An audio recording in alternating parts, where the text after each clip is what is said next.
नमस्कार। KD classes की भारतीय राज्य व्यवस्था की श्रृंखला में आप सभी का स्वागत है। इस श्रृंखला के अंतर्गत आज हम चर्चा करने वाले हैं संविधान की प्रस्तावना या उद्देशिका या प्रीएम्बल की।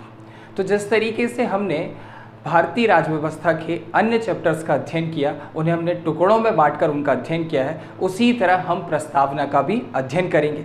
तो प्रस्तावना को हम किस तरीके से पढ़ेंगे इसको जान लेते हैं। तो सबसे पहले प्रस्तावना के अंतर्गत हम जानेंगे कि प्रस्तावना क्या है।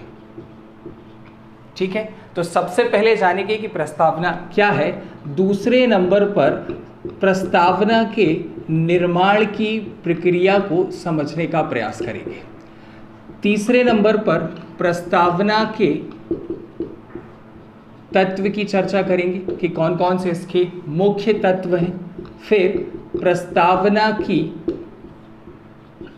विषय वस्तु के बारे में अध्ययन करेंगे।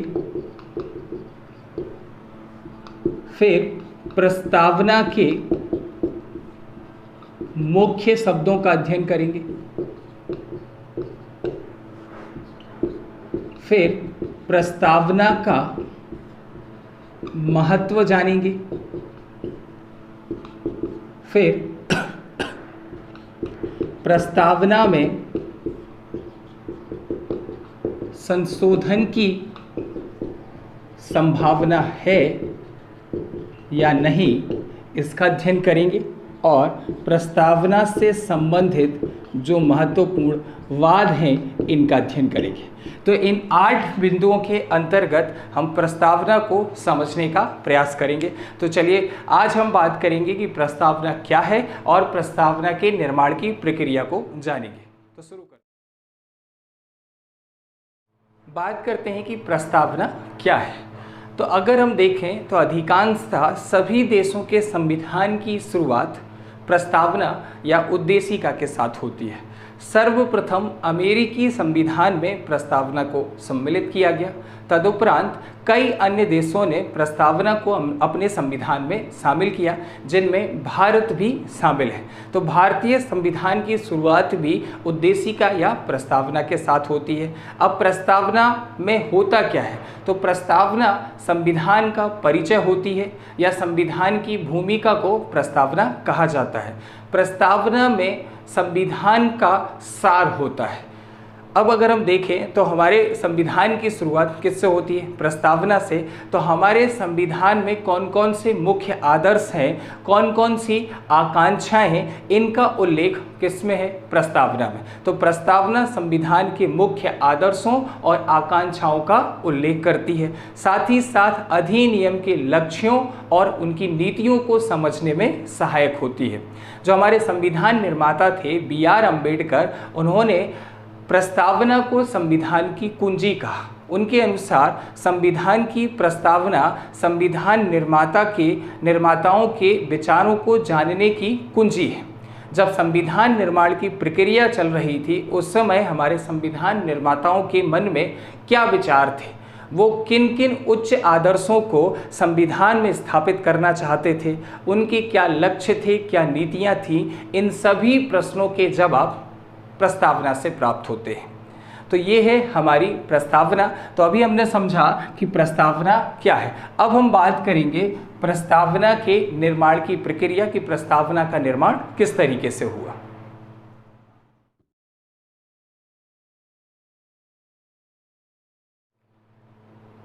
प्रस्तावना के निर्माण की प्रक्रिया को जानने के पहले आपको, जो हमने इसके पहले बात करी है संविधान निर्माण की प्रक्रिया, उसको समझना जरूरी है। जब तक आप उसका अध्ययन नहीं करेंगे, ये चीज़ आपको उतने अच्छे तरीके से समझ में नहीं आएगी। तो आप पहले हमारे पुराने वीडियोस देखिए, उसके बाद इस चैप्टर पे आइए।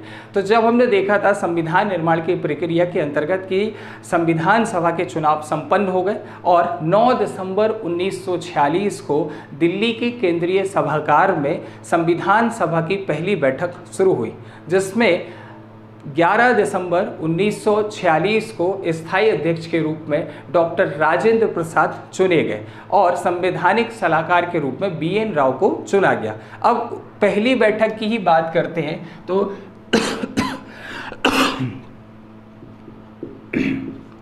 संविधान सभा की पहली बैठक में 13 दिसंबर 1946, तो 13 दिसंबर 1946 को पंडित जवाहरलाल नेहरू के द्वारा उद्देश्य प्रस्ताव प्रस्तुत किया गया। ठीक है, तो संविधान सभा की पहली बैठक के 13 तारीख को 13 दिसंबर 1946 को पंडित जवाहरलाल नेहरू के द्वारा किसको प्रस्तुत किया गया? उद्देश्य प्रस्ताव को। ऑब्जेक्ट रेजोल्यूशन इसे हम बोलते हैं कि आखिर हमारा जो संविधान है उसमें हम क्या लक्ष्य निर्धारित करना चाहते हैं, हमारे क्या उद्देश्य हैं, किस तरीके से हम संविधान का निर्माण करेंगे, और इन्हीं उद्देश्यों की प्राप्ति के लिए पंडित जवाहरलाल नेहरू के द्वारा उद्देश्य प्रस्ताव को प्रस्तुत किया गया, जिस पर लगभग 8 दिन तक विचार किया गया। तो उद्देश्य प्रस्ताव पर 8 दिन तक विचार करने के बाद 22 दिसंबर 1946 को इस प्रस्ताव पर सहमति बनी। तो अभी यहाँ पर केवल क्या बनी है? सहमति बनी है। तो ये 3 तरीके से प्रश्न यहाँ पर होंगे कि उद्देश्य प्रस्ताव को प्रस्तुत कब किया गया? 13 दिसंबर 1946 को। किसके द्वारा प्रस्तुत किया गया? पंडित जवाहरलाल नेहरू के द्वारा प्रस्तुत किया गया। इस पर कुल कितने दिन विचार किया गया? 8 दिन विचार किया गया। इस प्रस्ताव पर सहमति कब बनी? तो 22 दिसंबर 1946 के दिन इस पर सहमति बनी। लगभग 1 माह के बाद 22 जनवरी 1947 को उद्देश्य प्रस्ताव को स्वीकार कर लिया गया और इसी दिन निर्णय लिया गया कि अब संविधान निर्माण के लिए विभिन्न समितियों की स्थापना की जाएगी और अलग अलग समितियां बनाई गई और संविधान निर्माण की प्रक्रिया शुरू की गई।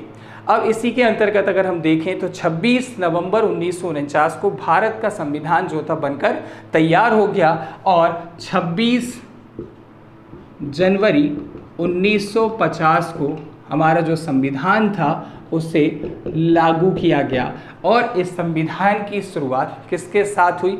उद्देशिका के साथ हुई। ठीक है, तो यहाँ पर पहले मैं लिख देता हूँ एक और चीज़ कि 26 नवंबर 1949 को हमारा संविधान जो था वो बनकर तैयार हुआ और 26 जनवरी 1950 को इसे लागू किया गया और इस संविधान की शुरुआत उद्देशिका के साथ हुई। अब उद्देशिका को किस किस देश से लिया गया है, तो इसके स्रोत क्या हैं ये जान लेते हैं। तो उद्देशिका जो है, सबसे पहले उद्देश्य प्रस्ताव और अमेरिका और ऑस्ट्रेलिया देशों का हिस्सा है। यहाँ से जो कॉन्सेप्ट था वो हमने किसका कॉन्सेप्ट लिया? अमेरिका से। प्रस्तावना का कॉन्सेप्ट लिया, उसकी जो भाषा है वो हमने कहाँ से ली? ऑस्ट्रेलिया से। तो अगर आपसे पूछा जाए कि संविधान के स्रोत, प्रस्तावना के स्रोत क्या हैं, तो उद्देश्य प्रस्ताव, अमेरिका और ऑस्ट्रेलिया के संविधान से प्रस्तावना को लिया गया है। तो ये हमने इसके निर्माण की प्रक्रिया की बात कर ली। अब 26 जनवरी 1950 को जो उद्देशिका हमारे संविधान में शामिल की गई थी, उस उद्देशिका में कुछ परिवर्तन किए गए, संशोधन किए गए, तो उनको भी जान लेते हैं। तो यहाँ पर साइड में मैं लिख देता हूँ कि 42वें संविधान संशोधन अधिनियम 1976 के द्वारा प्रस्तावना में संशोधन किया गया। तो प्रस्तावना में क्या किया गया? संशोधन किया गया। अब अभी एसएससी में प्रश्न पूछा गया था कि आज तक प्रस्तावना में कितनी बार संशोधन किया गया है, तो यहाँ पर आपका आंसर होगा कि केवल एक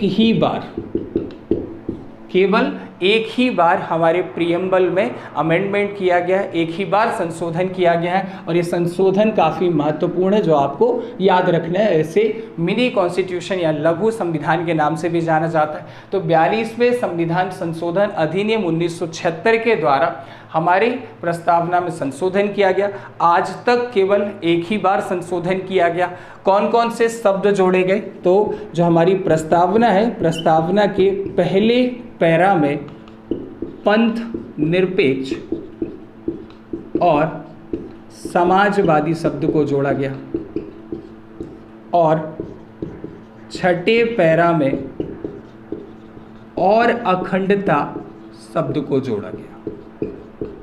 तो यहाँ पर जो शब्द है वो है और अखंडता। लोग केवल अखंडता मानते हैं, लेकिन जो शब्द जोड़ा गया वो और अखंडता है। तो कौन कौन से शब्द जोड़े गए? पंथ निरपेक्ष, समाजवादी और अखंडता। तो ये हमने अभी केवल किसकी चर्चा करी है? हमारे प्रस्तावना के निर्माण की प्रक्रिया की। अब हमने अभी एक बिंदु आपको बताया था कि हम प्रस्तावना में संशोधन की संभावना, तब हम यहाँ पर विस्तार से चर्चा करेंगे कि प्रस्तावना में संशोधन किया जाए या ना किया जाए, इससे संबंधित कौन कौन से वाद थे और फिर सुप्रीम कोर्ट ने क्या निर्णय दिया, उसके बाद इसमें किस प्रकार से संशोधन किया गया। तो जैसे जैसे हम पूरे चैप्टर को पढ़ लेंगे तो आपके जो भी डाउट होंगे वो क्लियर हो जाएंगे। जल्दी से एक बार हम इसके निर्माण की प्रक्रिया का रिवीजन कर लेते हैं। तो संविधान सभा की पहली बैठक में 13 दिसंबर 1946 को पंडित जवाहरलाल नेहरू के द्वारा उद्देश्य प्रस्ताव प्रस्तुत किया गया, जिस पर लगभग 8 दिन तक विचार करने के बाद 22 दिसंबर 1946 को सहमति बनी। 22 जनवरी 1947 को इसे स्वीकार कर लिया गया। 26 नवंबर 1949 को यह बनकर तैयार हुई और 26 नवंबर 1949 के बाद अगर हम देखें तो 26 जनवरी 1950 को जब हमारा संविधान लागू किया गया तो इसकी शुरुआत प्रस्तावना या उद्देशिका से हुई। अब उद्देशिका कहाँ से ली गई है या उद्देशिका किस किस से मिलकर बनी है? तो उद्देश्य प्रस्ताव अमेरिका और ऑस्ट्रेलिया के संविधान से ली गई है। ये संशोधन योग्य है या नहीं है, इस पर हम विस्तार से चर्चा करेंगे। संशोधन योग्य है, इसमें अभी तक केवल एक ही बार संशोधन किया गया। 42वां संविधान संशोधन अधिनियम 1976 के द्वारा इसमें 3 नए शब्द जोड़े गए हैं। पहले पैरा में जोड़ा गया पंथ निरपेक्ष और समाजवादी, छठवें पैरा में जोड़ा गया है और अखंडता। अब प्रस्तावना के दूसरे वीडियो में हम चर्चा करेंगे प्रस्तावना के तत्व और प्रस्तावना की विषय वस्तु के बारे में। धन्यवाद।